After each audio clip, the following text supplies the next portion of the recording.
Bonjour mesdames et messieurs. Alors c'est un grand plaisir de vous voir réunis si nombreux pour assister à ce colloque Démocratie et dissuasion. C'est un événement organisé avec la Fondation pour la recherche stratégique et en partenariat avec le CEA et en particulier la direction des applications militaires. Ce n'est pas la première fois que nous organisons un grand colloque à la Bibliothèque nationale de France qui abordait la dissuasion sous un angle un peu novateur. Je m'en réjouis et je vais simplement rappeler, certains d'entre vous s'en souviennent certainement, du colloque Résistance et dissuasion, organisé en 2017 par mon prédécesseur, donc je n'étais pas encore en responsabilité. Et en 2017, ce colloque explorait les fondements historiques et stratégiques de la dissuasion nucléaire française de la Seconde Guerre mondiale jusqu'à nos jours. Nous avons également organisé en 2019, toujours par mon prédécesseur, puisque je n'étais pas encore en responsabilité, en partenariat cette fois-ci avec l'IRSEM, un colloque sur les imaginaires nucléaires. Il s'agissait d'examiner les représentations de l'arme nucléaire dans l'art et la culture, et la manière dont elles façonnent nos perceptions et notre imaginaire collectif. Aujourd'hui, en ouvrant ce nouveau colloque, en partenariat, je le répète une deuxième fois, avec la FRS, je suis convaincu que nous innovons à nouveau, en traitant de manière publique une thématique majeure, le rapport des régimes démocratiques avec la dissuasion nucléaire. Certains dans cette salle, probablement, ne manqueront pas de penser que nous ne sommes pas ici dans le cœur des missions de la direction des applications militaires du CEA, à savoir ses missions fondamentales au service de notre pays, les armes nucléaires, les réacteurs de la propulsion navale et les matières nucléaires stratégiques, bien évidemment. Si je pousse un peu plus loin cette idée, certains pourraient dire que la dame n'est concernée que par les objets et non par les idées. J'estime en tant que dame, au contraire, qu'au titre de nos missions, nous devons nourrir la réflexion de niveau stratégique sur la dissuasion nucléaire dans une approche ouverte et pluridisciplinaire. Nous devons également nourrir le dialogue entre les experts, les chercheurs, les praticiens sur le pourquoi, le comment de la dissuasion nucléaire. En réalité, on ne peut pas en faire l'économie, a fortiori dans un contexte stratégique en plein bouleversement que nous connaissons aujourd'hui. Et cette réflexion relève de la responsabilité d'un État démocratique comme l'est le nôtre, doté de l'arme nucléaire.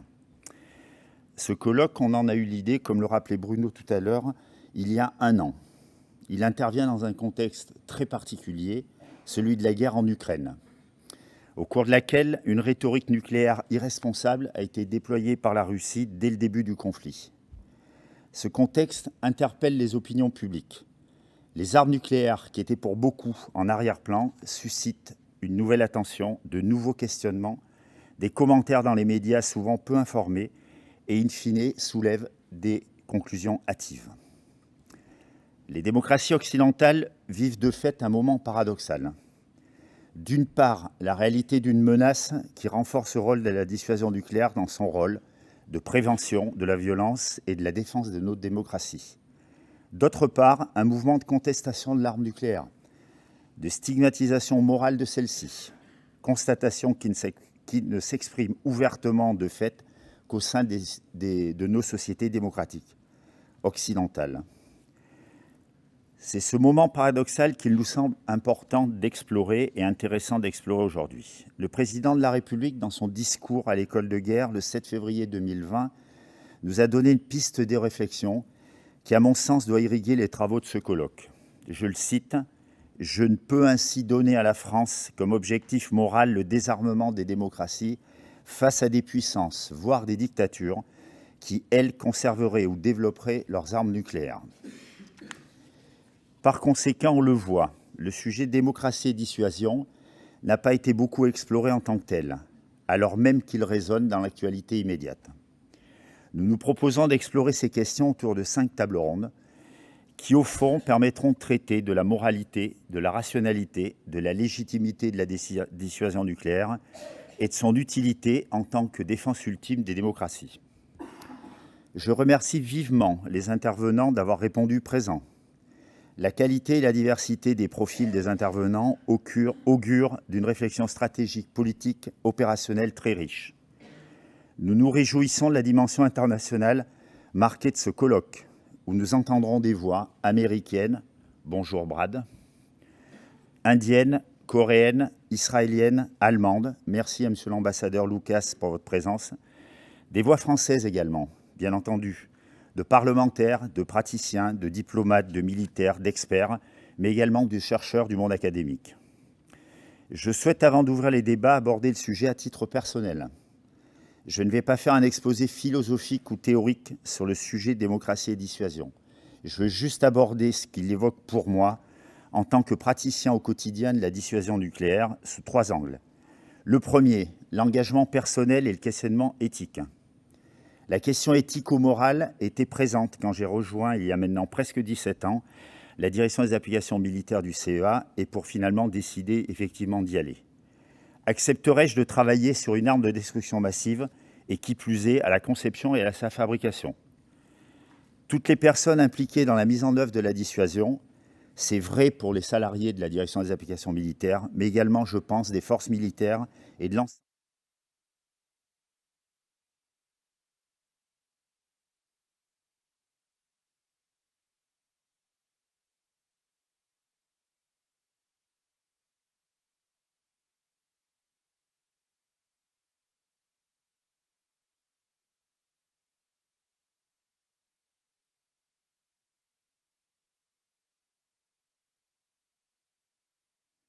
Dans mon choix, en tant que citoyen français, le fait de servir des autorités démocratiquement élues était un prérequis évident. Et dans son prolongement, le fait que notre doctrine nucléaire française soit claire. Elle est strictement défensive, avec un objectif de non-emploi. Son objectif, c'est de dissuader et d'éviter la guerre. Je ne travaillerai pas, pour être très clair, pour un pays qui proférerait des menaces nucléaires à des fins d'intimidation ou utiliserait la dissuasion à des fins offensives. Deuxième angle, l'organisation des contrôles et des contre-pouvoirs. Reflet et prolongement du contrôle démocratique, un contrôle permanent est organisé sur tous les acteurs de la dissuasion nucléaire française. Ce contrôle vise à s'assurer que l'arme nucléaire ne fonctionnera que quand l'autorité politique démocratiquement élue le décidera, et qu'à contrario, elle ne fonctionnera pas dans toutes les autres circonstances, avec une attention bien entendu extrême portée aux questions de sûreté et de sécurité. C'est ce qu'on appelle le contrôle gouvernemental. Placé sous l'autorité du président de la République, l'inspecteur des armements nucléaires est chargé de vérifier la pertinence et la bonne application de l'ensemble des mesures qui concourent au contrôle gouvernemental de la dissuasion nucléaire française. Pour la DAM, cela se traduit par exemple par l'interdiction d'assembler une tête nucléaire sur un centre DAM. Les têtes nucléaires sont assemblées, démontées et démontées en présence du contrôle gouvernemental sur un site militaire, donc placé sous responsabilité du ministère des Armées. C'est aussi cela l'exercice de la démocratie. Le général de Gaulle avait réfléchi à ces questions il y a bien longtemps.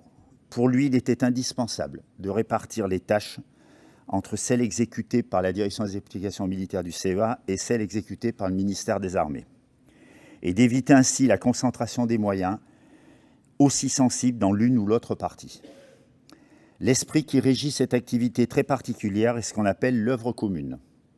Cela s'est traduit en 1961, quasiment une année après la réalisation de notre premier essai nucléaire dans le Sahara, par la création du comité mixte armée-CEA, dont le rôle est toujours aussi essentiel 6 décennies après. Il y a par ailleurs une attention extrême portée à la sûreté nucléaire, qui participe à la crédibilité et à la pérennité de notre dissuasion. L'accident n'est tout simplement pas possible. Pas permis, pas possible, donc tout particulièrement vis-à-vis des opinions publiques démocratiques. La priorité de la DAM, c'est d'avoir la confiance des autorités politiques démocratiquement élues. Cela implique une obligation de transparence vis-à-vis de la représentation nationale, du Parlement et de tous les organismes de contrôle. Cela implique aussi que la DAM soit force de proposition pour savoir expliquer, quelle tête concevoir et garantir. La DAM se doit en permanence d'être force de proposition et d'être dans une démarche proactive. On ne doit jamais être en train d'attendre face à une évolution des défenses antimissiles des pays que nous cherchons à dissuader. Il faut toujours avoir un coup d'avance. Les contre-pouvoirs, c'est aussi l'acceptation de points de vue divergents, voire des critiques. Mais à une seule condition, c'est que cela se fasse dans un esprit constructif et que cela ne cherche pas à saper l'intégrité scientifique et intellectuelle de tous ceux qui, au sein du CEADAM et au sein du ministère des Armées, travaillent au profit de notre dissuasion. Pour la DAM, je peux vous assurer que c'est un engagement citoyen, avant toute autre considération, qui préside l'implication des civils qui composent cette entreprise. Je sais qu'il en va de même pour les militaires concernés, au sein du ministère des Armées, bien entendu. Troisième angle, je vais revenir sur la transparence. Le respect des contre-pouvoirs s'est à nouveau exprimé récemment à travers la question sensible des conséquences des essais nucléaires en Polynésie française. Je sais que Renaud Meltz est parmi vous, donc il ne manquera pas de revenir sur ces questions-là. Il s'est agi pour l'État de répondre aux questions légitimes que posent les populations concernées, dans un souci de transparence, mais aussi de rigueur scientifique. À la demande du ministre des Armées, j'ai ainsi participé à la table ronde de haut niveau que le président de la République a organisée à Paris en juillet 2021, sur ce sujet hautement sensible. Le président a explicitement ouvert, dans les conclusions de ce colloque, un important chantier d'ouverture d'archives sur le sujet jusque-là classifié, répondant ainsi à une demande pressante d'un certain nombre de chercheurs académiques. Mes services sont directement impliqués dans ce vaste chantier. L'objectif qui nous guide est de regarder notre passé sans concession, en examinant les motivations qui nous ont conduits à réaliser des essais nucléaires, puis à y renoncer, en analysant à chaque fois les conséquences de nos actes, mais sans s'astreindre de la rigueur scientifique dont j'ai parlé tout à l'heure. Tout cela pour dire que la dimension idéologique n'a pas sa place dans notre démarche. Nous avons choisi d'organiser ce colloque en hommage à Thérèse Delpech, dont on commémore aujourd'hui les 10 ans de sa disparition. Cette rigueur intellectuelle, la philosophe Thérèse Delpech se l'est appliquée dans ses travaux tout au long de sa recherche académique, en tant que directrice de la stratégie du CEADAM. Son dernier ouvrage, La dissuasion nucléaire au XXIe siècle, est un modèle du genre. Son approche prospective était d'ailleurs annoncée dès le sous-titre « Comment aborder une nouvelle ère de la piraterie stratégique ». Je terminerai mon intervention en formant le vœu que ce colloque contribue au réarmement intellectuel que Thérèse Delpech appelait elle-même de ses vœux. L'enjeu majeur étant de nourrir le débat intellectuel, et donc le débat démocratique, sur un sujet aussi vital pour nous que celui de la dissuasion nucléaire. Je vous souhaite de fructueux travaux. Je regrette infiniment de ne pouvoir rester avec vous pour ce colloque. Mes obligations professionnelles me retiennent ailleurs. Donc, bon colloque.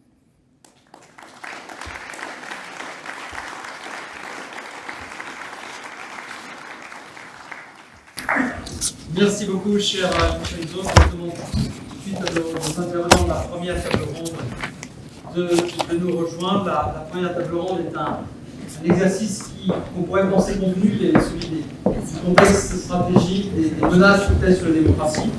Dans le contexte actuel, je veux dire, rien n'est convenu. Tout change, tout bouge. J'espère qu'au-delà de l'actualité immédiate, nous aurons l'occasion de prendre un peu de recul aussi, de ne pas peut-être pas parler que de la Russie, nous interroger aussi sur la pertinence des grilles de lecture qu'il faudra voir, des grilles de lecture intellectuelles, mais en fait très politiques. Est-ce qu'on peut parler de démocratie versus autocratie ou régime d'autorité? Est-ce que c'est ça la grille de lecture pertinente pour nous Français, pour nous Européens? Est-ce que la grille de lecture, c'est les menaces majeures, puissances régionales et acteurs non étatiques, ou est-ce que c'est plus compliqué que cela? Et puis bien sûr, qu'il y a le rôle joué l'arme nucléaire. Est-ce pour nous la simple protection de nos intérêts vitaux, ou alors fondamentaux depuis hier soir, je ne sais plus si on dit vitaux ou fondamentaux, et comment prendre en compte, comment voir, comment expliquer, et comment prévenir les actions de certains grands pays, je pense bien sûr à la Russie, mais aussi à d'autres, d'être tentés de se protéger par l'arme nucléaire, par l'ombre portée du nucléaire, pour agresser leurs voisins. Je vais laisser la parole tout de suite à nos 4 intervenants, pas plus de 10 minutes chacun. Ils ont tous eu des fonctions officielles, donc je rappelle pour leur éviter de le dire, que chacun le dit séparément, que naturellement, ils s'expriment strictement dans leur nom personnel. Je leur donnerai la parole dans l'ordre prévu par la table ronde, donc tout de suite, Mélanie Rosselet, directrice de l'analyse stratégique à la direction des applications militaires. N'hésitez pas à faire porter votre voix. Imaginez que vous êtes au théâtre. Tout à fait. Dites-moi si vous ne m'entendez pas. Donc cette question à quelle menace stratégique sont exposées les démocraties, est-ce que la grille de lecture autocratie-démocratie est pertinente? Donc ma réponse sera oui, dans une certaine mesure. Le premier point, c'est que les démocraties, particulièrement européennes, se sont crues en paix à l'abri des menaces stratégiques depuis la fin de la guerre froide. Et de ce fait, elles ont désarmé réellement, des armements nucléaires sans précédent dans les démocraties occidentales, mais aussi moralement et politiquement. Et cette perte de culture stratégique, elle est particulièrement prononcée au sein de l'Union européenne, du fait aussi que cette construction européenne est une construction politique fondée précisément sur l'idée de dépassement des rivalités étatiques. Et les démocraties de l'Union européenne ont tendance à croire que ce modèle pouvait être répliqué et appliqué à leurs relations avec d'autres États. L'Europe a continué à sous-traiter sa sécurité aux États-Unis. Voilà, on va parler depuis le podium par rapport à ces improvisations pour que nos invités étrangers puissent bénéficier de l'interprétation. Donc, premier point, c'était désarmement réel et politique et moral des démocraties, notamment européennes, depuis la fin de la guerre froide, qui a conduit notamment l'Union européenne à accepter des dépendances économiques de plus en plus stratégiques avec la Chine et la Russie, sans en mesurer l'impact potentiel pour ses intérêts de sécurité, voire en imaginant que la sécurité en serait renforcée. C'était l'idée du doux commerce. Et donc, il y a eu une myopie au signe précurseur de la menace.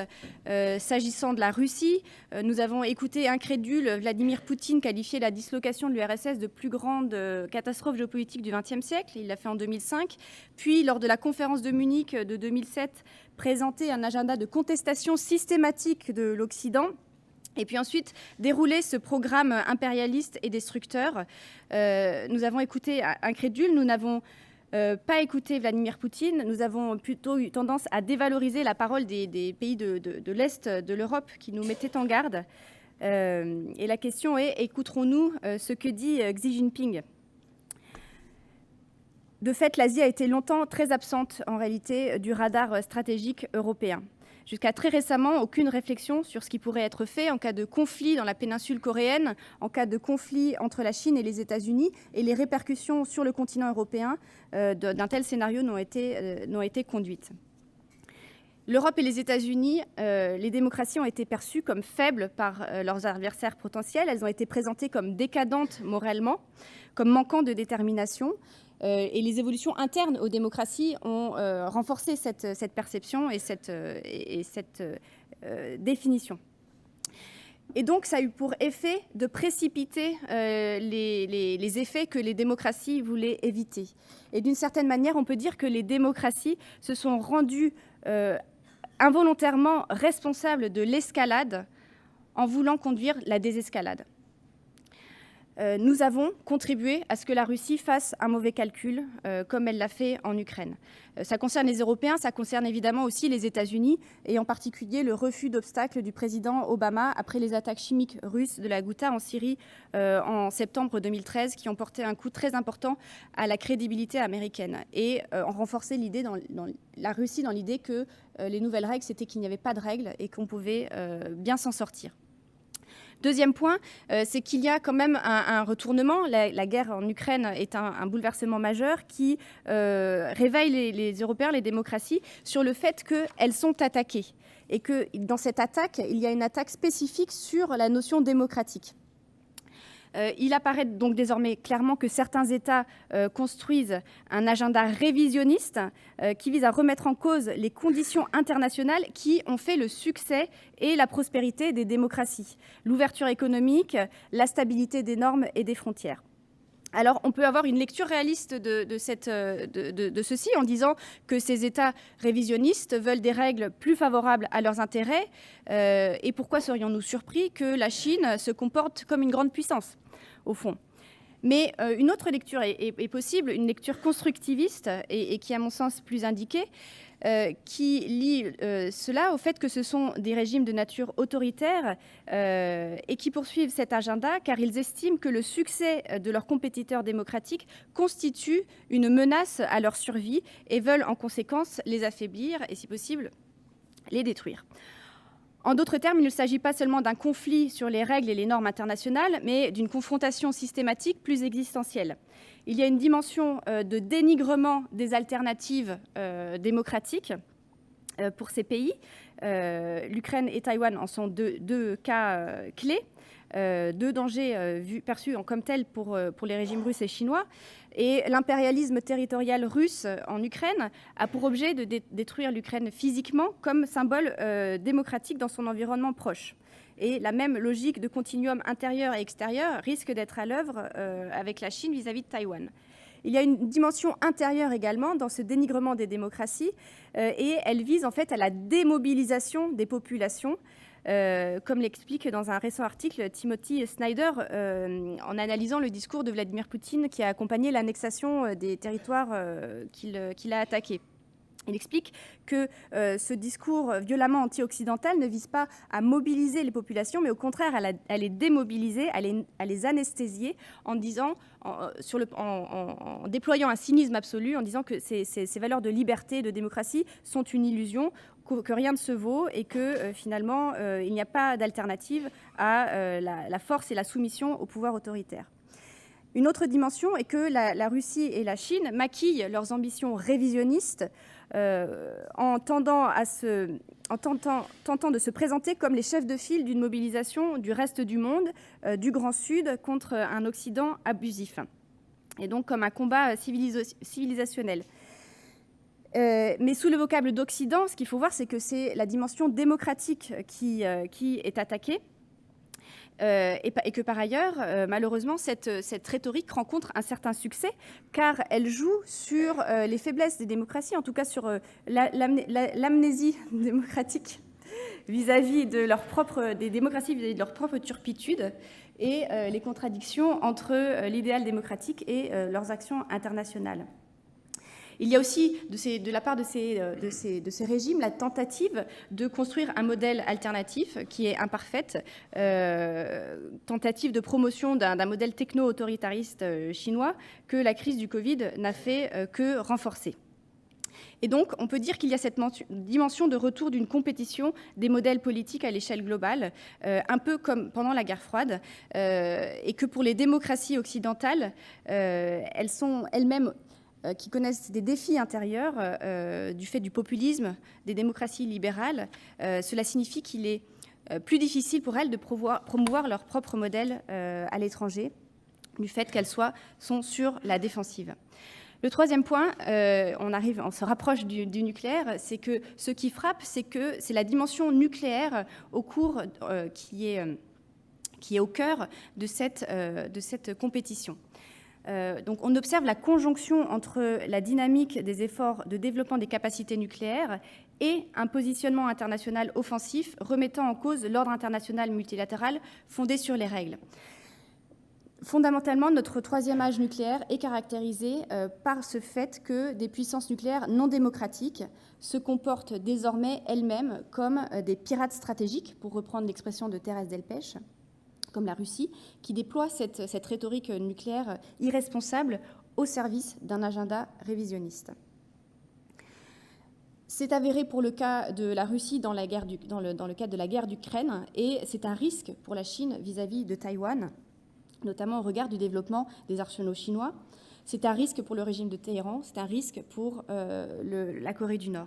Le risque est donc celui-ci, c'est celui de voir se généraliser l'utilisation par des puissances autoritaires, désinhibées et qui ont des visées révisionnistes de leur arsenal nucléaire à des fins coercitives. Imposition de fait accompli, changement de statu quo politique et territorial. Bref, que l'arme nucléaire ne soit plus un outil de dissuasion et de défense, mais un outil de confrontation avec les démocraties. Et donc, il faut y faire échec. Et à cet égard, l'Ukraine a véritablement une valeur de test.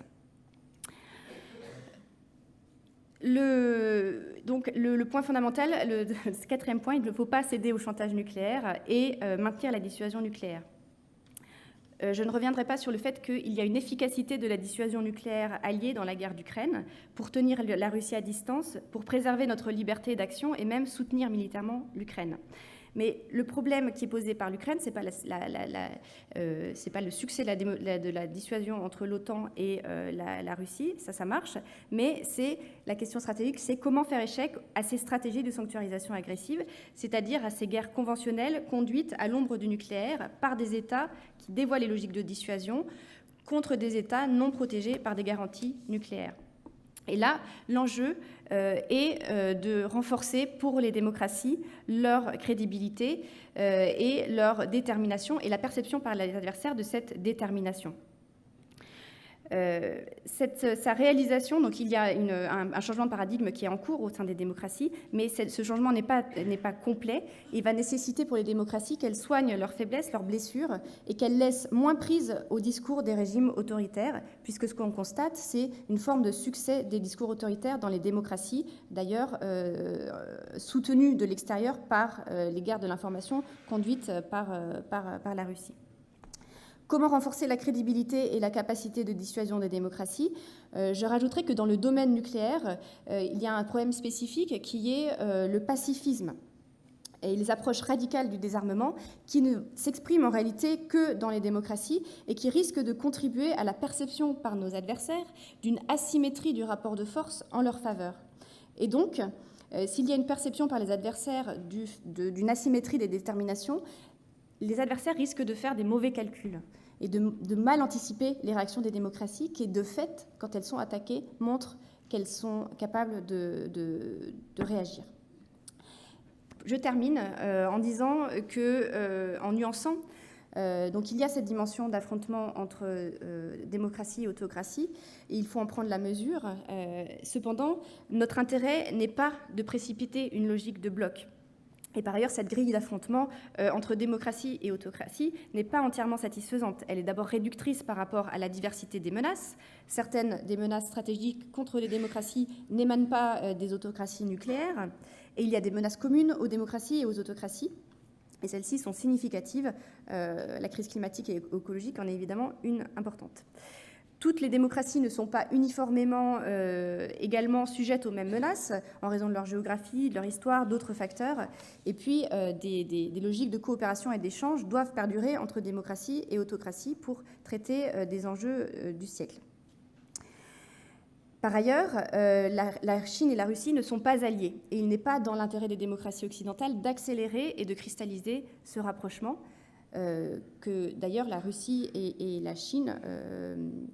en tout cas, cette logique de bloc que voudraient aussi promouvoir la Russie et la Chine. Donc, ne pas entériner cette dichotomie d'affrontement démocratie-autocratie, qui aurait une dimension autoréalisatrice, préserver des espaces de coopération, créer des coalitions larges autour du respect de la règle de droit. Ça, c'est le travail des démocraties, mais par ailleurs, ça doit s'accompagner d'un travail qui est celui de porter et de mettre en œuvre une vision réformatrice de l'ordre international pour que celui-ci soit plus juste, plus conforme à leurs valeurs et à celles qui sont portées par les démocraties. Je m'arrête là.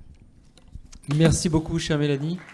Les autres orateurs pourront s'exprimer à leur choix, soit au podium, soit en restant sur scène.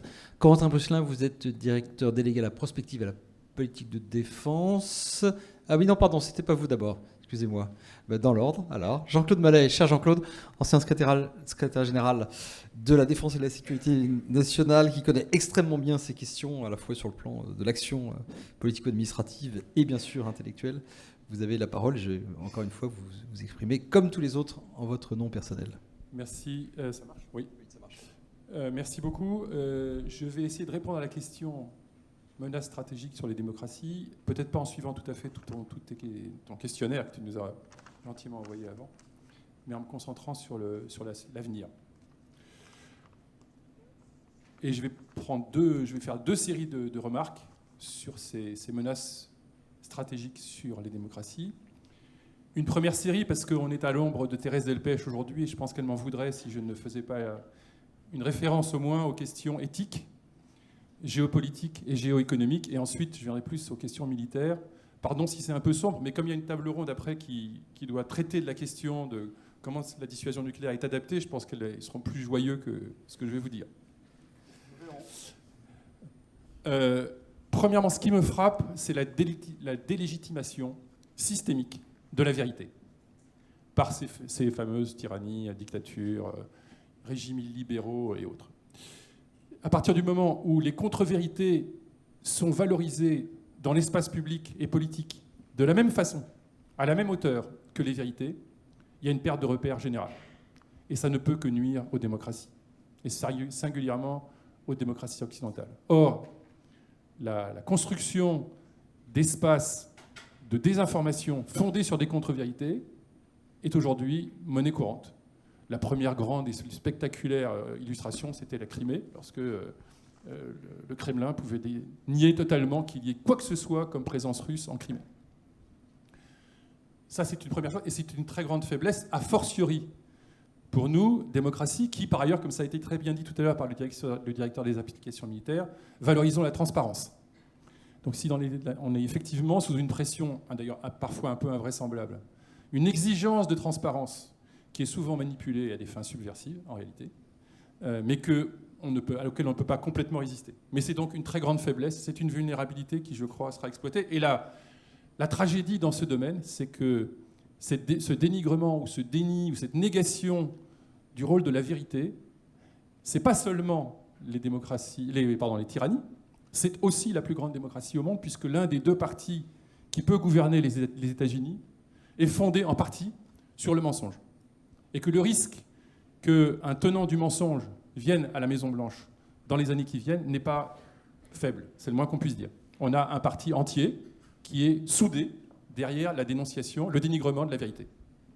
Donc et qui est justement la puissance qui aujourd'hui, de toute façon, tirera les marrons du feu de la crise actuelle. Il y a une capacité de rebond exceptionnelle sur le plan industriel, économique, militaire, etc. Et qui est en principe le cœur battant des démocraties. Donc c'est une faiblesse, y compris au cœur même des démocraties.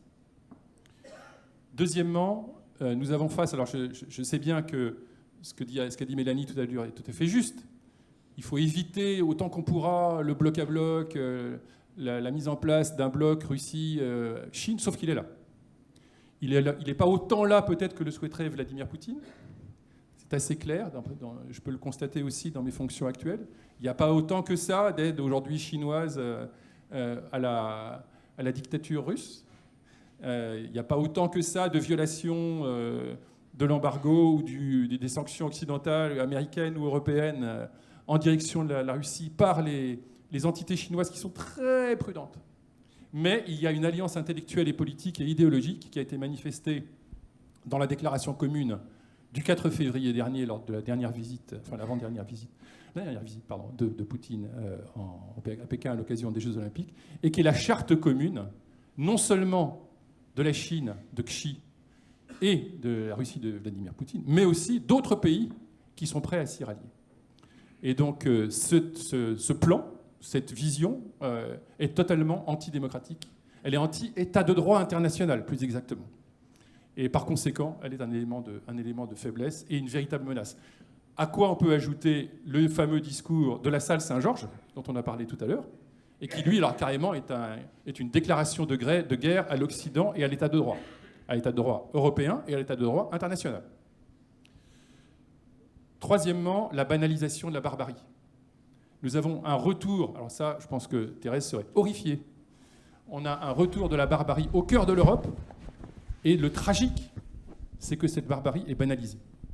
Elle est banalisée au point qu'aujourd'hui, des mouvements populistes partout à l'ouest de l'Europe, voire même aux États-Unis, peuvent négliger, traiter comme secondaire cet éclatement sidérant de la barbarie au cœur de l'Europe.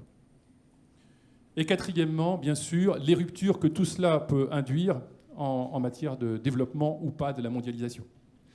Là, c'est les dimensions un peu géoéconomiques. Donc, les supply chains, la possibilité de la liberté de circulation, tout ce qui fait que les démocraties occidentales ont fait valoir dans les années 90 un certain modèle de développement qui a fini par profiter à qui ? À la Chine, est terriblement menacée pour les années qui viennent. Et effectivement, la mise en place de blocs ou des logiques de régionalisation des échanges qui nous guettent sont aussi une menace pour le développement harmonieux et aussi l'image des démocraties dans le monde. Ça, ce sont les aspects éthiques, géopolitiques, géoéconomiques. Il y en aurait certainement d'autres, mais je voulais vraiment commencer par ça. Et le deuxième volet de ces menaces, il est évidemment beaucoup plus sécuritaire et militaire. Le premier, c'est évidemment la concrétisation, et pour longtemps, d'une menace militaire majeure au cœur de l'Europe. Et ça, c'est un bouleversement. Les représentants du ministère de la Défense, des armées ici qui sont là, je pense, travaillent activement dessus. En tout cas, je l'espère. C'est clairement un changement de modèle. Nous avons un changement de modèle dans l'analyse des menaces, puisque une menace majeure est revenue au cœur de l'Europe. Et ce n'est pas parce que l'armée russe sera cantonnée pendant un certain temps grâce au sacrifice des Ukrainiens que cette menace disparaîtra. Elle est là pour longtemps. Et nos collègues dans les pays d'Europe orientale le savent, et ils le redoutent. Ils le redoutent d'autant plus qu'aucun des pays européens n'est prêt aujourd'hui, j'y reviendrai dans un instant. Donc c'est un bouleversement stratégique parce que toutes les armées, y compris d'ailleurs l'armée américaine, mais c'est celle qui est évidemment la plus puissante et celle qui est la plus prête à faire face à d'autres scénarios que ceux que nous pouvions imaginer, toutes les armées, en particulier européennes, se sont organisées pour faire de la projection à la distance du territoire national, avec une très très grande lourdeur, une très très grande inertie de cette organisation et de la planification et des programmes qui vont avec.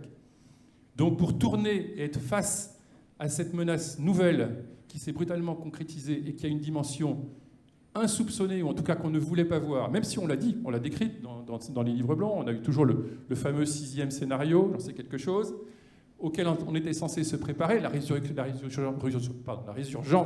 de la menace majeure, auquel on était censé se préparer, mais qui était tellement lointaine qu'en réalité, et en particulier les programmations, qu'il s'agisse la programmation des industriels ou la programmation des armées, ne l'ont jamais vraiment intégré ou l'ont intégré de façon filigranesque, dans le meilleur des cas. Donc nous ne sommes pas prêts. Nous ne sommes pas prêts du tout. Et toute une série de lacunes, de concessions qu'on pouvait faire, aussi de dimensionnement de l'outil militaire qui était lié à cette vision d'une projection à l'extérieur destinée à contrer un certain type de menaces, est à remettre en cause si on veut être sérieux face à l'affirmation de la domination, du désir de domination russe, qui, encore une fois, je pense, est là pour durer. Deuxièmement, l'efficacité du chantage nucléaire. Ce que vous avez dit à l'instant. L'efficacité. Le chantage nucléaire, ça marche. Ça marche. La sanctuarisation de l'agresseur, ça marche. La paralysie face à celui qui exerce le chantage nucléaire, ça marche. Ça marche au sens où la retenue de nos démocraties, retenue qui est imposée par la détention par les Russes d'un arsenal nucléaire surabondant, ça marche. Et évidemment, toutes sortes de Nord-Coréens, d'Iraniens ou autres ne peuvent pas ne pas voir dans cette efficacité une leçon. Donc notre volonté de lutter contre la prolifération, notre volonté va être sérieusement challengée dans les années qui viennent, et on peut être absolument certain que, bien sûr, aussi les grandes puissances, à commencer par la Chine, ne peuvent pas l'ignorer. Donc ce point qui est majeur, vous avez eu raison de citer à plusieurs reprises Taïwan, parce que le fait est que la perspective d'une action militaire chinoise sur Taïwan aurait des conséquences géoéconomiques autrement plus lourdes, 10, 100 fois plus lourdes, compte tenu de notre dépendance à l'égard de l'économie chinoise. Cette perspective-là, elle est maintenant de plus en plus devant nous. Il n'y a qu'à demander à nos amis asiatiques ce qu'ils en pensent et comment ils ont, ces derniers mois, modifié leur vision et adapté leur plan, je pense. Et dernier point, sur ces vulnérabilités ou menaces, l'inadaptation de nos outils de défense européens. C'est la problématique européenne qui est tellement difficile à construire, l'Europe de la défense, qui est toujours à l'horizon, risque de rester à l'horizon très longtemps, je le crains, peut-être sera influencé par l'existence de la menace, parce que la menace en principe réunit. Il y a effectivement des mouvements ici ou là.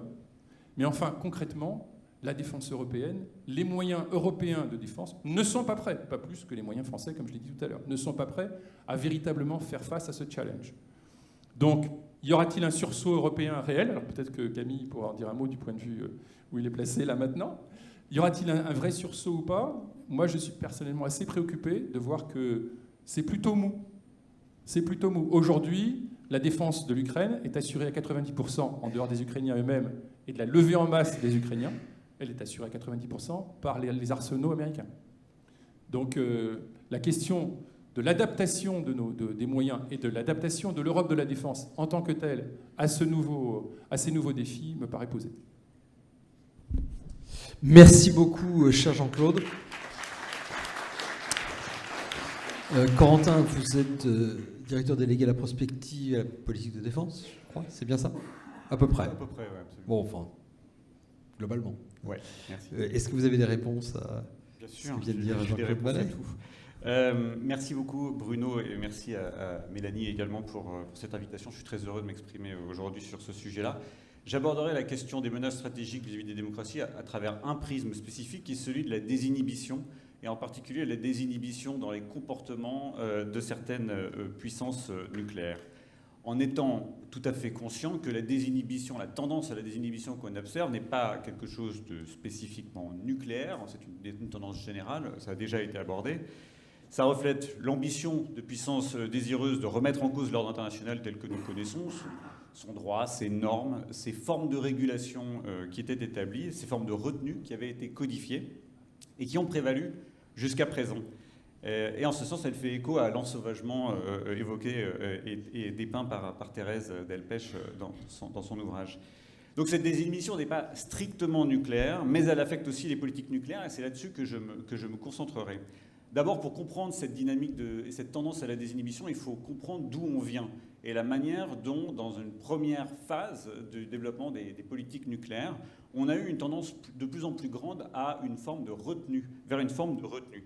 Si on découpe de manière assez schématique le développement des politiques nucléaires, en particulier en commençant par la guerre froide, on voit qu'avec un premier âge, au cours d'un premier âge qui était marqué par le duopole américano-soviétique, c'était les deux seuls possesseurs de l'arme, il y avait une phase d'apprentissage dans laquelle chacun développait son arsenal de manière absolument massive et apprenait à faire de premiers signaux avec ces armes nucléaires, ces premiers signaux qui pouvaient être dissuasifs, qui pouvaient être aussi d'ordre coercitif, comme on l'a vu dans certaines crises nucléaires. Ce premier âge s'est terminé, on va dire, avec Berlin, Cuba, ou en tout cas c'est terminé, on a fait une transition vers un deuxième âge, qui est un âge de codification, à la fois de la grammaire de la dissuasion, mais aussi de la grammaire des équilibres stratégiques, et notamment de ce qu'on a appelé la stabilité stratégique, c'est-à-dire l'idée d'introduire dans les rapports de force des mécanismes de régulation qui évitent que le pire ne se produise. Et donc c'est là qu'on a assisté à la formalisation de la maîtrise des armements, mais aussi en parallèle à la naissance de nouvelles postures nucléaires qui, elles, étaient plutôt proches d'un autre modèle, d'un modèle qu'on pourrait qualifier de dissuasion minimale ou de dissuasion de stricte suffisance dans le cas français. Et cette tendance à la retenue, elle s'est accélérée radicalement à la fin de la guerre froide, forcément.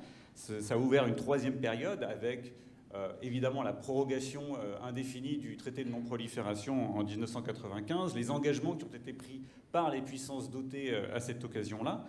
Et c'était évidemment une période où ceci a été rendu possible par un environnement stratégique dans lequel les rivalités entre grandes puissances et le risque de guerre majeure n'étaient plus une priorité. Et donc ça a permis un certain nombre de choses. Concrètement, par quoi ça s'est traduit? Ce sera mon deuxième point. Cette retenue s'est traduite au plan doctrinal, c'est-à-dire que dans les politiques déclaratoires des États possesseurs ou des États dotés, on avait une tendance assez nette à la réduction du rôle des armes nucléaires, à la codification de ce rôle-là. C'était visible à travers les garanties de sécurité négatives qui ont été codifiées puis systématisées par les puissances du P5 vis-à-vis des États non nucléaires.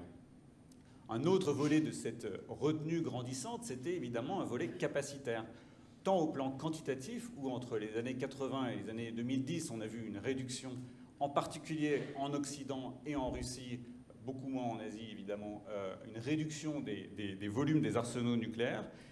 Mais c'était également une retenue en termes de niveau d'ambition qualitatif, c'est-à-dire qu'on a eu une révision à la baisse des niveaux d'ambition pour les programmes de renouvellement de la dissuasion. On a eu la fin des essais nucléaires qui s'est accompagnée de contraintes sur les programmes militaires. On a vu des dimensionnements de force et encore une fois des performances qu'on cherchait à atteindre, qui étaient peut-être revues à la baisse. On a vu des abandons de composantes. En France, on a abandonné le sol stratégique, on a abandonné les composantes pré-stratégiques. Et tout ceci nous a amené à étirer la durée de vie des systèmes pour pour ralentir le rythme de renouvellement.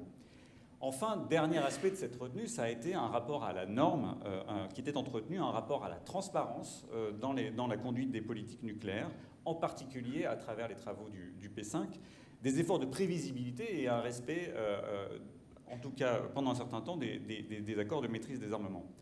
Aujourd'hui, cette tendance est remise en cause par une propension à la désinhibition qui prend plusieurs formes. Elle prend d'abord une forme qu'on peut appeler doctrinale ou stratégique.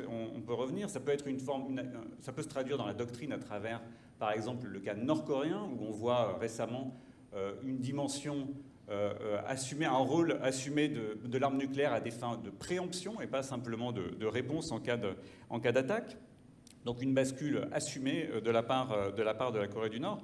On voit aussi dans le cas russe un cas intéressant où la doctrine dit certaines choses, mais la pratique, la stratégie pointe dans une direction différente, celle du fait accompli, de la sanctuarisation agressive, où on a une désinhibition stratégique et rhétorique réelle, en appui d'une manœuvre d'agression, et donc qui a un volet rhétorique manifeste, qui a pour fin très net de créer un climat anxiogène, de paralyser notre appareil décisionnel, de créer des dissensions dans l'Alliance Atlantique, etc. Cette désinhibition, on la voit aussi au plan capacitaire, où on a certains États qui développent des nouveaux types de systèmes d'armes, pas simplement des nouveaux systèmes qui maintiennent les effets et les capacités existantes, mais des nouveaux types de systèmes d'armes susceptibles de créer de nouveaux effets, le retour des armes nucléaires de champ de bataille, la croissance quantitative qu'on observe, massive, qu'on observe en certaines parties du monde. Donc, pour autant, ça sera mon quatrième et dernier point, en guise de conclusion, on voit, et pour revenir sur la problématique du rapport entre les démocraties et les systèmes non démocratiques, cette désinhibition n'est pas totale non plus. C'est un point important à garder à l'esprit. On voit dans certains cas une désinhibition en termes capacitaires. La Chine, encore une fois, est un cas parlant. On a une expansion quantitative extrêmement marquée, une expansion qualitative également marquée. Mais à côté de ça, une retenue qui perdure au plan doctrinal, en tout cas en termes de façade, mais aussi en termes de rhétorique. C'est également le cas quand on regarde finalement certains aspects du comportement russe, où malgré ce que je viens de dire, dans cette désinhibition très forte stratégique qu'on a observée en particulier depuis le début de la guerre en Ukraine, on a le maintien, le respect de certains accords d'arms control, en particulier du traité New START. On a le maintien de mécanismes de réduction des risques, notamment à travers la notification des tirs de missiles, qui continuent à être notifiés afin précisément d'éviter les risques d'incompréhension.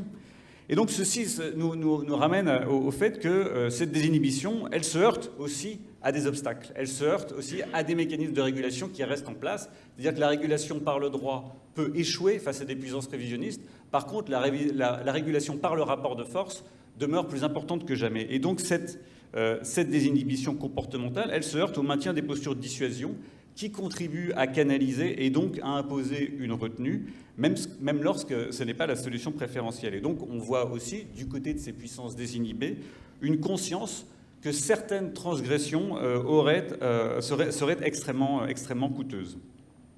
Deuxième point de conclusion, même si à grands traits la propension à la désinhibition concerne en premier lieu les régimes non démocratiques, il n'y a pas de correspondance parfaite entre le type de régime et le degré de désinhibition, et on se souvient tous, et ça a été soulevé, du niveau rhétorique, du niveau de désinhibition rhétorique du président Trump, qui a déjà largement été évoqué. Donc on l'aura compris, la retenue reste fondamentale. Pour autant, la retenue est la bonne solution face à la désinhibition. la bonne solution, la réponse à la désinhibition n'est pas l'inhibition. Certainement pas l'inhibition complète qui deviendrait incompatible avec la dissuasion et qui deviendrait contre-productive. Face au retour de puissances révisionnistes dotées d'armes nucléaires, notre meilleure chance n'est pas de désapprendre la grammaire du rapport de force au profit d'une politique qui prendrait une retenue totale, qui nous confinerait à la passivité et à faire l'autruche face à l'état des menaces. Et au contraire, notre meilleure chance réside dans le fait de défendre une politique nucléaire de retenue qui combine détermination et responsabilité. Et ceci doit nous permettre, et j'en terminerai là, d'éviter 2 écueils majeurs. Le premier écueil, ce serait de voir des démocraties tellement inhibées qu'elles en deviennent incapables de recourir à cette grammaire stratégique et donc incapables de défendre leurs intérêts face à des puissances désinhibées ne connaissant d'autres limites que celles qui leur sont imposées par la force ou par la menace d'emploi de la force. Deuxième écueil, de voir l'émergence d'une prime à la désinhibition dans la gestion des rapports de force, de voir se multiplier les précédents dans lesquels l'agresseur, celui qui viole ses engagements, qui brise les tabous, serait récompensé par des succès militaires et diplomatiques. Merci. Merci beaucoup, Corentin. Pellegrin, vous êtes secrétaire général adjoint de l'OTAN, donc même si vous exprimez comme les autres en votre nom personnel, peut-être que votre présentation sera informée par les débats et discussions constantes que vous avez à Bruxelles avec nos amis, partenaires et alliés. Merci beaucoup, cher Bruno. Je suis ravi d'être là. Je me suis, à vrai dire, échappé de la ministérielle de l'OTAN pour être avec vous aujourd'hui parce que je souhaitais beaucoup être présent, en particulier en pensant à Thérèse Delpech, dont nous marquons 10 ans de la disparition. Nous avions à la BNF déjà, avec Bruno Racine et la FRS, et beaucoup d'entre vous, organisé un événement à l'époque, et je peux dire que sa pensée, sa présence nous manque aujourd'hui dans les temps qui sont les nôtres. Donc je suis vraiment très très heureux d'être associé à cette journée. Je crois que pour continuer avec Thérèse Delpech, d'une certaine manière, on lui a souvent reproché son extrême réalisme, voire son pessimisme sur l'environnement stratégique. Mais il me semble que, d'une certaine manière, Thérèse n'avait pas envisagé une telle dégradation de l'environnement stratégique, en particulier en Europe. Et quand on se reporte à ses ouvrages, on voit bien que une grande partie de sa réflexion portait sur le déplacement des risques stratégiques en Asie, et toute une série de choses qui sont tout à fait, hélas, avérées, mais n'envisageait pas nécessairement la profondeur des bouleversements auxquels nous sommes confrontés et que les autres intervenants ont déjà très bien caractérisé. En fait, la question de démocratie face à l'ensauvagement du monde m'amène une première réflexion qui rejoint celle de Jean-Claude Mallet, qui est le retour de la brutalité dans les relations internationales. Brutalité extrême. J'étais hier avec des Ukrainiens qui disaient que les découvertes dans la région d'Izium ou de Liman s'apparentaient à de nouveaux Boutcha. Donc nous ne sommes pas dans des phénomènes marginaux, mais bien dans des phénomènes systémiques où la brutalité sur la scène internationale, sur le théâtre européen, est un élément essentiel que nous devons prendre en compte quand nous réfléchissons à ces questions-là, à la fois du point de vue démocratique, du point de vue éthique et évidemment du point de vue stratégique. Et c'est quelque chose qui rejoint toute une réflexion. On pourrait parler de Timothy Snyder, des terres de sang, etc. Mais il y a quelque chose de dramatique de voir ce retour de formes extrêmes de brutalité dans les conflits contemporains, y compris sur le sol européen. C'est bien le retour de la barbarie au XXIe siècle auquel nous assistons et qui vient contredire finalement ce qui a été notre narratif des 30 années de l'après-guerre froide, celui de la propagation heureuse de la démocratie libérale et de la mondialisation réussie. Et cette question-là me semble être vraiment tout à fait essentielle pour essayer de comprendre l'environnement dans lequel nous sommes et les risques stratégiques auxquels nous sommes confrontés, qui, loin de devenir marginaux comme on pouvait le penser, redeviennent, comme ça a été très bien dit, centraux dans notre réflexion. En réalité, pendant près de 2 décennies, les discours sur les dividendes de la paix, la nécessité du désarmement, la paix par le doux commerce, ont été les discours dominants de nos démocraties. Démocraties qui ont longtemps fermé les yeux devant les investissements des autres acteurs stratégiques dans leurs arsenaux militaires et nucléaires. La démocratie qui appuyait sur le bouton reset après la Géorgie ou la Crimée. La démocratie qui affichait des lignes rouges devenues des lignes dans le sable. Démocratie qui débattait de l'abolition des armes nucléaires pendant que d'autres violaient les traités ou refusaient de les signer. Donc nous sommes bien dans un moment de confrontation à la montée de risques globaux.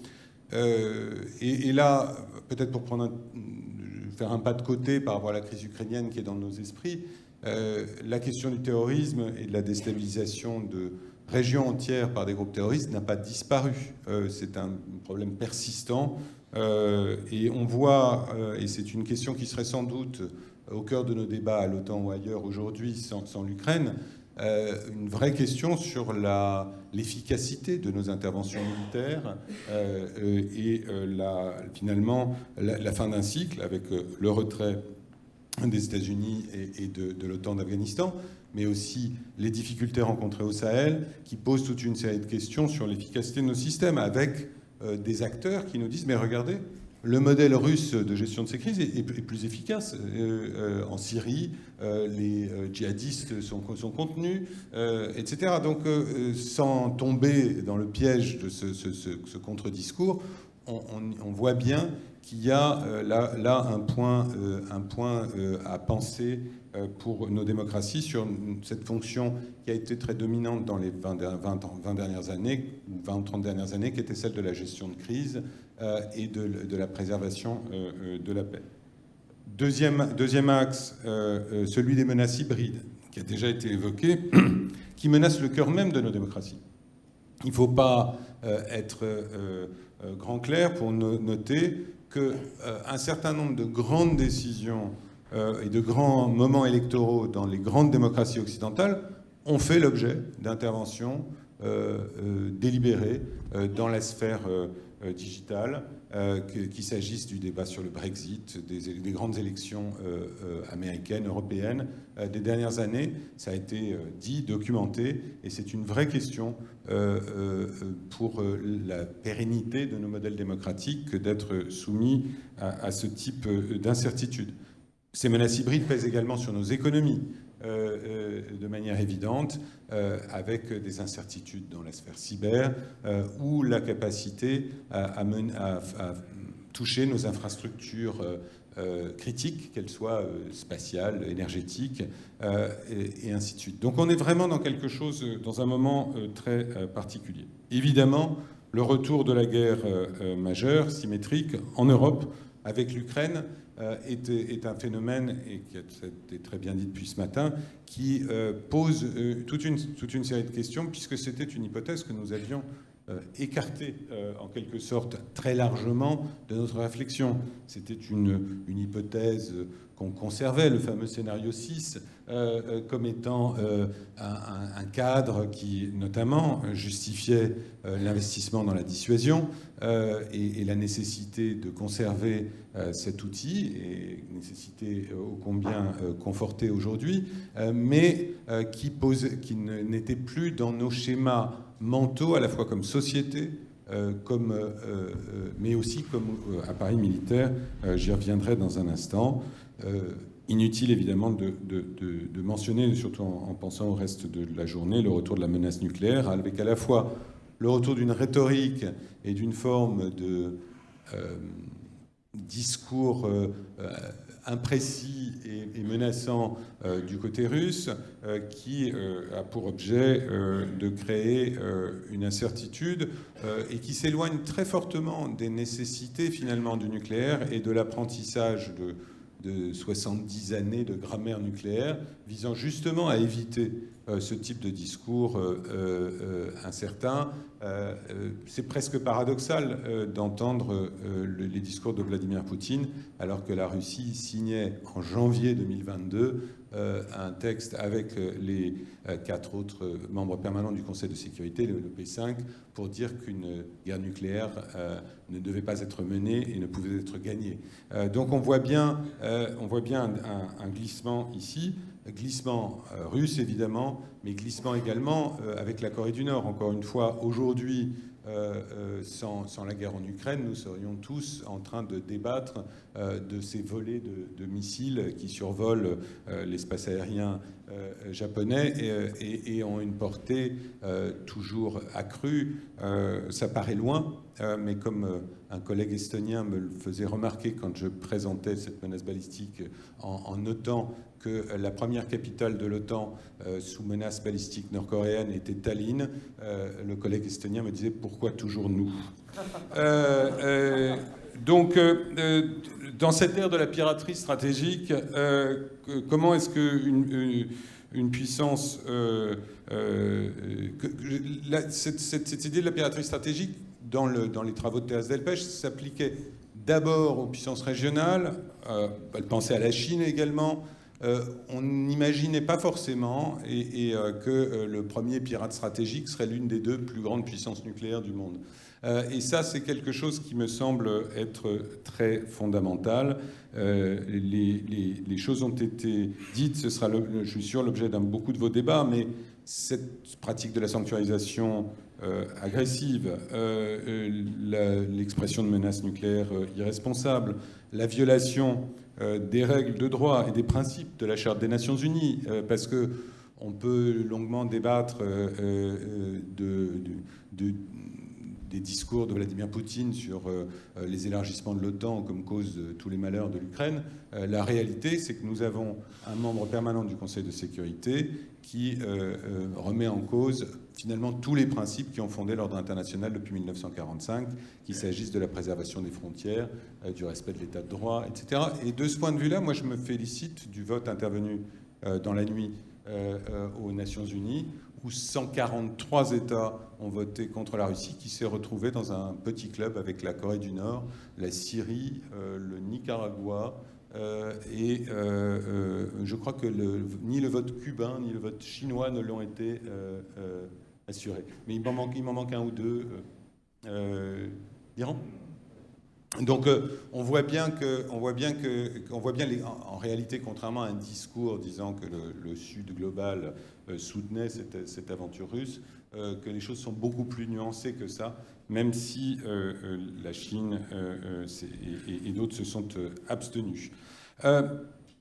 Enfin, évidemment, le retour de la guerre majeure en Europe et pas en Asie. Nous avons beaucoup discuté des risques de guerre majeure en Asie du Sud, en Asie du Nord-Est, autour de Taïwan. C'est en Europe que la guerre majeure a fait un retour, et c'est une vraie question pour nous tous. Ce retour de la guerre intensité, et pas seulement de la seule hypothèse théorique d'un conflit majeur, est un défi pour nos démocraties, pour l'Union européenne, pour nos alliances démocratiques, donc pour l'OTAN. Ce défi, et je vais être rapide parce que c'est des choses qui ont déjà été dites, est un défi d'abord pour la résilience de nos sociétés et de nos populations qui sont testées en permanence, testées par les restrictions énergétiques, l'inflation, le coût de la vie, qui sont une conséquence au moins indirecte de ce conflit, testées dans leur soutien à l'Ukraine, testées sur la peur du nucléaire, et on voit que tout ça a pour objet d'essayer de fracturer nos sociétés. Moi, je suis plutôt frappé de ce point de vue-là par la résilience de nos sociétés démocratiques. Le soutien à l'Ukraine est plus fort qu'au début du conflit. L'unité du camp démocratique est solide, me semble-t-il. On peut évidemment chercher des nuances et des distinguos ici ou là, mais par rapport à d'autres épisodes de crise impliquant la Russie, on est plutôt dans un schéma d'unité et de fermeté. Fermeté également dans l'imposition de sanctions, d'un 8e train de sanctions, en sachant que ces sanctions sont lourdes à porter pour nos économies également. Donc tout ça là-dessus, je suis raisonnablement optimiste, en sachant que l'hiver sera potentiellement rude. Test pour nos démocraties, pour nos outils de défense. Jean-Claude Mallet l'a très bien décrit. C'est dans mes fonctions de secrétaire général adjoint en charge de l'investissement de défense à l'OTAN, ce qui me préoccupe le plus en ce moment, évidemment, c'est la capacité à remonter en puissance, à reconstituer nos stocks de manière à pouvoir à la fois aider les Ukrainiens pour ceux des alliés qui le font, mais également pouvoir penser des scénarios conventionnels plus rudes. Et ça passe par un investissement, c'est les décisions de 2014 sur les 2% d'investissement, etc. Enfin, toute la question de l'efficacité de la dissuasion, je pense qu'on y reviendra tout au long de la journée, je vais essayer d'être un peu bref. Et puis, le test sur l'efficacité du modèle démocratique par rapport au modèle plus autoritaire. Et ça, je pense que c'est un des vrais enjeux de cette guerre en Ukraine. C'est-à-dire que si Vladimir Poutine y arrive. Donc je conclus en 2 mots, Bruno. Je sais que j'ai été un peu long. On est, me semble-t-il, à la fin d'un cycle fondamental, et ça, quasi générationnel. Et ça, je crois qu'il faut le penser réellement. C'est quelque chose qui arrive tous les 30 ans, et le dire ça. Et la manière dont je le dis souvent, quitte à choquer un petit peu, notamment outre-Atlantique, c'est que le moment de la guerre en Ukraine est pour moi plus fondamental que ne l'a été le 11 septembre, en tout cas pour les Européens. Et c'est quelque chose qu'il faut réussir à complètement intégrer dans toute la gamme des sujets politiques, démocratiques et stratégiques. Merci beaucoup. Merci beaucoup, cher Camille.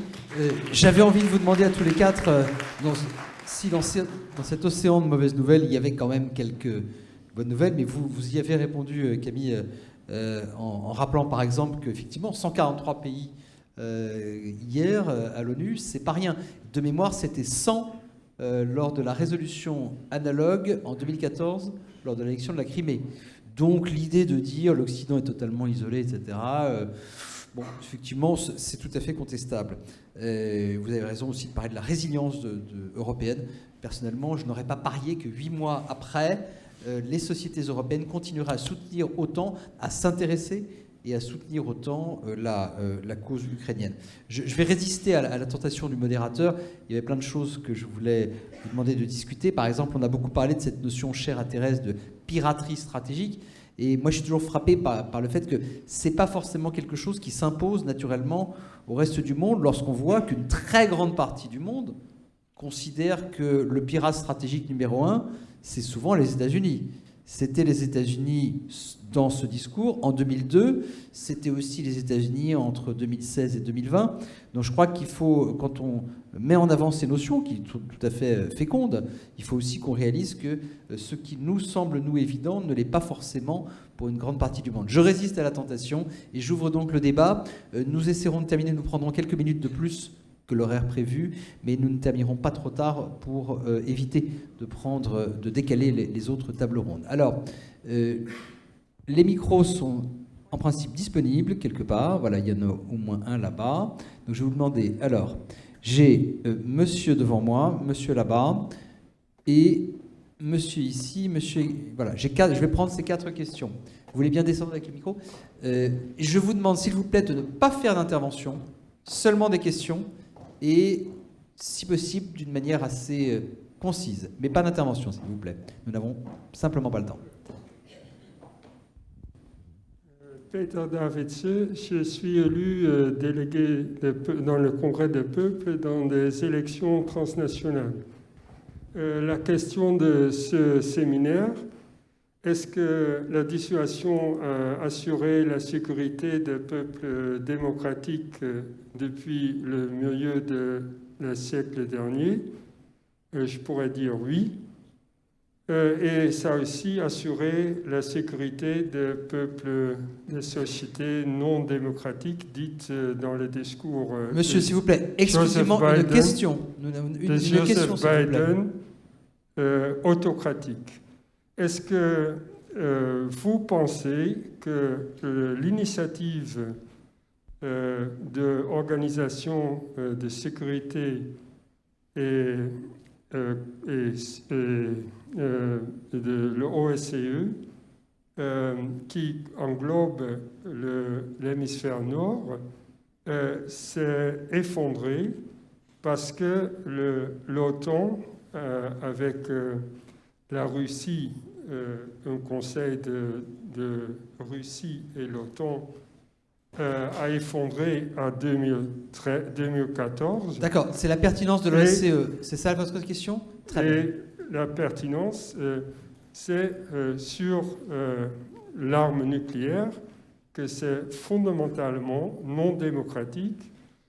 S'il y a une radiance de terreur, Merci beaucoup, monsieur. Ensuite, une deuxième question qui était... Oui, merci beaucoup, monsieur. Il y avait une question juste derrière. Voilà, madame, merci.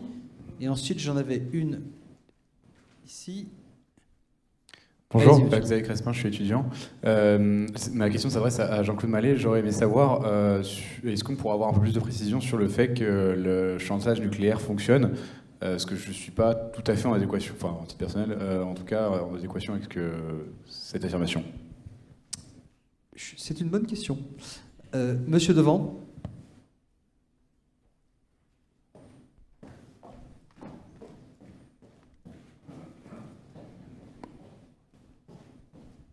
Merci. Les 3 petites questions.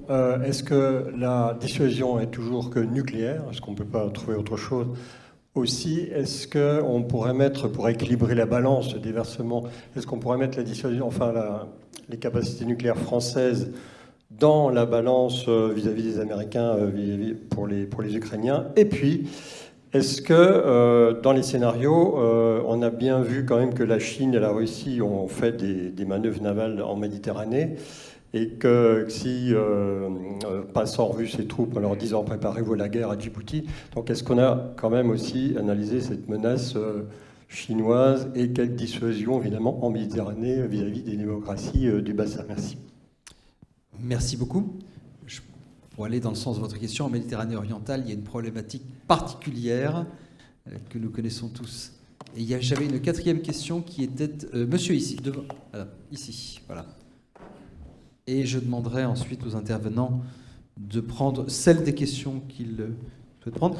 Peut-être en se concentrant, si vous voulez bien, plutôt d'abord sur le thème de cette table ronde, c'est-à-dire peut-être un peu moins sur les aspects réponses dissuasives qui sont plutôt pour cet après-midi, mais naturellement, je vous laisse libre. Oui, pour la question, on a parlé de retenue, mais aussi qu'il ne fallait pas s'inhiber. Je voudrais savoir où est-ce qu'on va trouver un petit peu le point d'équilibre de ces deux notions qui paraissent un peu contradictoires. Excusez-moi, je ne suis pas sûr d'avoir bien compris dissuasion, mais... tout à l'heure, monsieur Brutstein, désolé, parlait de retenue dans la dissuasion, mais pas d'inhibition. Parfait. Et donc comment est-ce qu'on va trouver l'équilibre? Ils avaient compris, c'est moi qui n'avais pas bien compris. C'est parfait, merci beaucoup. Merci, je propose à nos intervenants de répondre à celles des questions qu'ils souhaitent prendre. Dans le même ordre, tout simplement. Mélanie.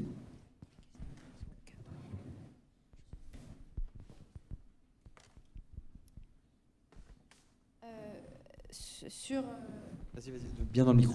Sur la notion de chantage nucléaire fonctionne-t-il? Eh bien, j'ai aussi un avis plus nuancé. Premièrement, la guerre d'Ukraine n'est pas finie. Et la réponse à cette question interviendra aussi en fonction de la fin de la guerre en Ukraine.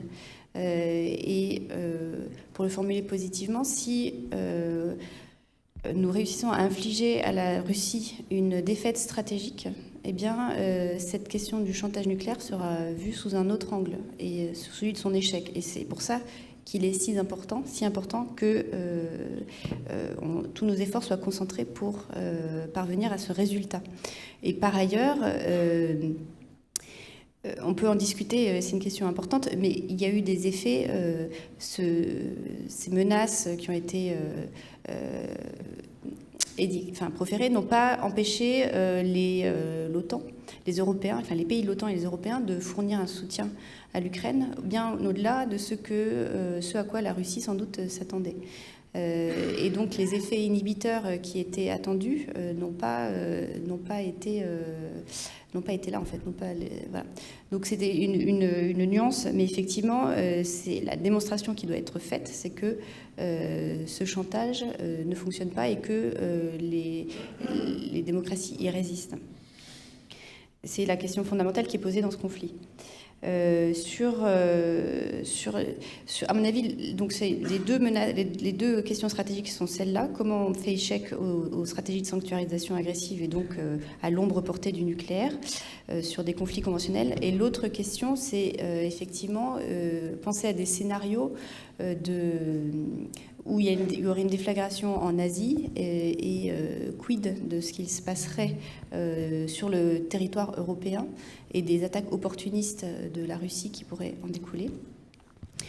Et lié à cette question, comment le changement fondamental dans l'ère nucléaire que nous vivons, c'est que les États-Unis vont faire face à deux adversaires nucléaires qui sont à quasi-parité et donc vont devoir reconfigurer leur dissuasion. Et quel impact cela aura-t-il sur les intérêts de sécurité européens et sur la manière dont l'Europe va se défendre? Merci. Jean-Claude? Oui, pourquoi je dis ça marche? Franchement, pour avoir vécu pas mal de crises, y compris de crises en Europe, notamment dans les Balkans ou autres, pensez-vous que dans une situation où l'agresseur, avec des moyens aéroterrestres massifs, franchit une frontière internationale, sème la terreur, conquiert un certain nombre de territoires, et que cet agresseur ne dispose pas de l'arme nucléaire, pensez-vous que la communauté internationale, à commencer par l'Alliance Atlantique, l'Europe, etc., serait restée en deçà d'une intervention militaire? Je ne le pense absolument pas. Et je pense que ce raisonnement est examiné avec beaucoup de précision, notamment par toutes sortes d'Iraniens, Coréens, comme je disais tout à l'heure. Donc effectivement, là où je suis d'accord, ça ne peut pas être trop simple, ce serait trop facile. On ne peut pas être trop simple au sens où, pour l'instant, on a poussé assez loin la possibilité d'intervention, entre guillemets, mais franchement, on n'est pas du tout dans une situation où il n'y a pas de sanctuarisation. Il y a bel et bien une sanctuarisation vis-à-vis des Américains, des Européens et autres, de l'opération militaire spéciale, pour reprendre l'expression de Vladimir Poutine. C'est en ce sens-là que je pense que et c'est donc la paralysie ou la retenue, comme on voudra, de la communauté internationale face à ce qui est une violation répétée et barbare, comme ça a été dit, du droit international de l'État, et qui fait que nous sommes paralysés dans notre aide paralysés en sens d'intervention, bien sûr, dans notre aide à l'Ukraine. Par ailleurs, ceux qui gagnent, pour juste nuancer ce que vous venez de dire, c'est pas les Européens, c'est d'une part les Ukrainiens et d'autre part les Américains. Parce que sans l'aide américaine, massive, beaucoup plus massive que tout ce que fait l'Europe, sans l'aide américaine, concrètement, les Ukrainiens ne pourraient pas avoir réussi les deux offensives qu'ils sont en train de mener. Il y en aura peut-être une autre. Donc je dirais simplement, de ce point de vue-là, on a quand même un certain nombre de leçons à tirer, parce que la sanctuarisation du territoire russe, évidemment, et globalement de l'action russe, elle est quand même là. Et donc je ne pense pas qu'on puisse dire le chantage ne marche pas. Ce qui est vrai en revanche, et je crois qu'il faut faire, je pense que c'est fait dans les cercles qui vont bien, je ne suis plus là-dedans, quand on voit la différence qu'il y a entre le discours de Vladimir Poutine, qui est menaçant, mais qui est à l'arrière-plan, qui est toujours extrêmement finement ciselé, et puis les déclarations des porte-flingues, de certains autres qui vont effectivement beaucoup plus loin que lui ne le va, ça me paraît différent. Donc, moi, il me semble qu'il ne faudrait pas pousser trop loin, par exemple, sur la Crimée. Je pense qu'il va y avoir des voix qui vont s'élever sur faire attention à la Crimée, et c'est normal. Donc, je dis simplement, ça n'a pas un impact, mais quand même, cette opération n'aurait pas été possible sans le parapluie nucléaire russe. Je crois qu'on est sans doute tous d'accord sur l'idée. C'était simplement une question de vocabulaire. Appelons-nous cela un chantage ou pas. Mais je crois que sur l'idée, nous sommes d'accord. Et pour dire les choses très crûment, une coalition internationale autour de l'OTAN a bombardé Belgrade en 1999. Nous ne bombardons pas Moscou et nous ne bombarderons pas Moscou aujourd'hui, pour dire les choses assez crûment. Oui, alors, Camille d'abord, si tu veux. Corentin veut bien. Non, parce que je voulais réagir sur cette conversation. Parce que je suis assez d'accord avec ce que vient de dire Jean-Claude Mallet sur le fait qu'effectivement, il y a eu une forme de réussite de sanctuarisation agressive et qu'on est dans une hypothèse non finalement rare où une puissance nucléaire mène une campagne à l'abri de ses capacités nucléaires et en quelque sorte interdit ou jusqu'ici toute réaction militaire en face. Ce qui est intéressant, et on en parle moins souvent, c'est que ça marche dans l'autre sens. Qui pourrait imaginer que, prenons le cas des États-Unis, aient laissé s'installer en Iran un hub de livraison massive d'armes de l'autre côté de la frontière sans réagir?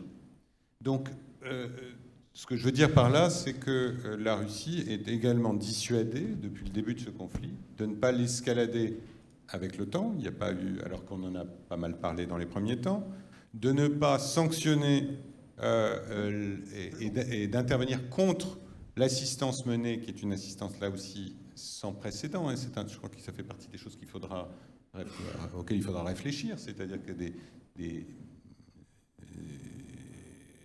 milliers de tonnes d'équipements, des milliards de dollars d'aide militaire arrivent en Ukraine aujourd'hui, dans un pays en guerre avec un État du P5. Donc c'est une question, comme je disais, je ne suis pas sûr que dans d'autres circonstances, les États-Unis ou la France dans un scénario sahélien aient laissé ça tranquillement. Je réagis juste sur la question de l'OSCE et de OTAN-Russie parce que c'est intéressant. L'OSCE est évidemment dans un moment, et il y a un secrétaire général de l'OSCE qui est dans la salle, qui est dans un moment extraordinairement compliqué. On est dans une organisation qui fonctionne selon le principe du consensus et on ne peut pas dire qu'il y ait qu'un consensus entre les membres de l'OSCE aujourd'hui. Ce qui me semble important, c'est que ça reste des outils. Moi, j'ai une approche un peu boîte à outils en ce moment de ce type d'institution, consistant à dire comment est-ce qu'on peut utiliser finalement les normes créées par l'OSCE, les règles créées par l'OSCE sur l'observation des élections, les choses comme ça, pour également rappeler à la Russie que la violation finalement de tout ce qui fait Helsinki, et quand on pense par exemple à l'Allemagne et au Zeitenwende allemand, d'une certaine manière, c'est pas seulement l'après-guerre froide sur laquelle les Allemands ont tourné une page, c'est aussi les 30 années précédentes d'Ostpolitik et de création de l'OSCE en disant, au fond, les progrès de la coopération intra-européenne ne sont plus là. Pour eux, c'est exactement la même question qui se pose dans le contexte OTAN-Russie. Et je crois qu'il faudra rebâtir ces institutions. Est-ce que c'est la communauté politique européenne, c'est-à-dire rebâtir sans les États marginaux ou pas? Voilà, je m'arrête là. Avant de donner la parole à Corentin, je crois que Jean-Claude, vous vouliez ajouter un mot. Juste un point, parce que j'étais assez noir dans la présentation. S'il y a un point qui me paraît assez positif, en inverse, dans le modèle de défense français aujourd'hui, c'est bien la dissuasion.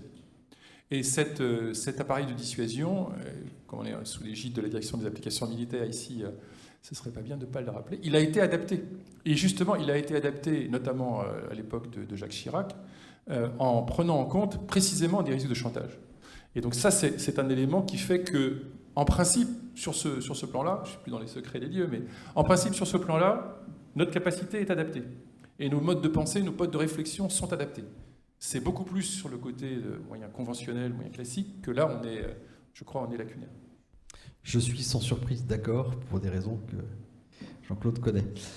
Corentin ? Oui, merci. Quelques remarques. D'abord, parce que je ne peux pas résister à la tentation de m'exprimer sur la question du chantage, je pense qu'il faut distinguer la question et l'observation du constat, le constat de notre retenue dans la guerre en Ukraine, qui est réel, encore une fois. L'Occident a démontré une certaine part de retenue dans la guerre en Ukraine, et considérer que c'est équivalent à un succès du chantage nucléaire. Parce qu'il y a d'abord une question effectivement de perspective de temps long, où vraiment je pense que la qualification de succès mérite de pouvoir être prononcée avec le temps long, et aussi parce que je pense que le fait que la Russie possède des armes nucléaires n'est pas la seule source de retenue, la seule source de la retenue qu'on observe dans notre comportement. On a vu que dans des circonstances différentes, il y a eu une agression territoriale en 90 par l'Irak. L'Irak était doté d'armes de destruction massive. On a construit une coalition en sachant qu'il y avait un risque d'escalade d'armes de destruction massive.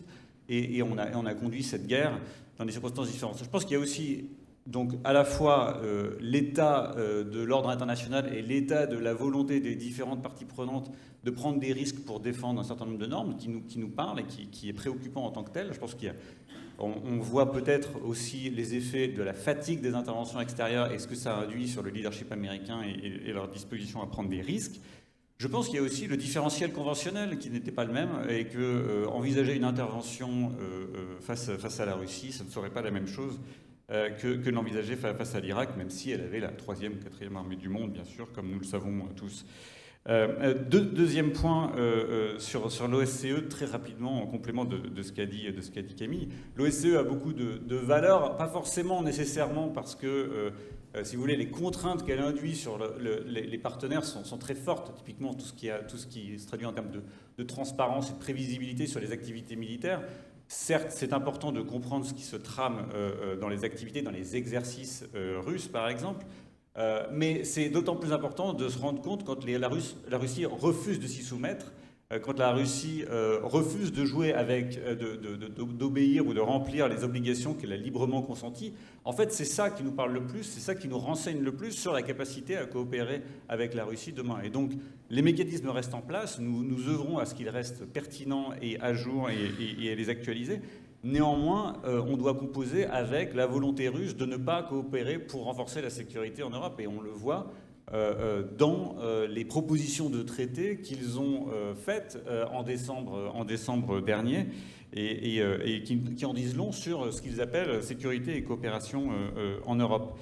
Dernier point sur le point d'équilibre entre retenue et inhibition, qui est évidemment une très bonne question. Je pense qu'il y a différentes manières de montrer la distinction. D'abord, montrer qu'on n'est pas paralysé, donc montrer qu'on continue à agir en soutien à l'Ukraine malgré les menaces russes qui sont ambiguës, évidemment, et qui jouent sur cette ambiguïté-là. Il faut refuser cette ambiguïté et continuer à montrer que nous ne sommes pas paralysés.